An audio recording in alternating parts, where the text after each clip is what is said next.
মৃদুল আসিফের জন্য একটা ধাঁধা আছে। আবার কি? ধাঁধাটা হইলো কোন গেটে মানুষ যাইতে পারে না, মানুষ যাইতে পারে না ওই গেট দিয়ে।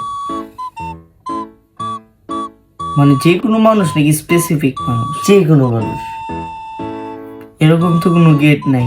এটাই তো ধাঁধা, এটা তো আমি বলবো না উত্তর। এরকম ধাঁধা আনে মানে কোন গেটে মানুষ প্রবেশ করতে পারে না? দাদা দাদা বুঝতে হবে এটা। প্রবেশ নিষেধ? না না, নর্মাল ভাবে দেখ, তাহলে একদম প্রশাসনিক normal। এলাকার গেট। মানুষ তো যায় ওদিকে, প্রশাসনের মানুষ যায় না, কোনো মানুষই যায় না। কোন গেটে মানুষ প্রবেশ করতে পারে না? কোন গেটে? তুই বল তো উত্তরটা। উত্তরটা ইজি রে বাবা, কোলগেট।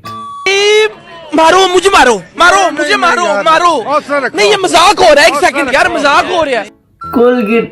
আরে আল্লাহ, এদিকে আবার এদিকে টুথপেস্ট আসে আবার দাদা। এই যে গেট বললাম না, কোলগেট। আচ্ছা, আল্লাহ হাফেজ। আল্লাহ হাফেজ। সাবস্ক্রাইব করো। खत्म।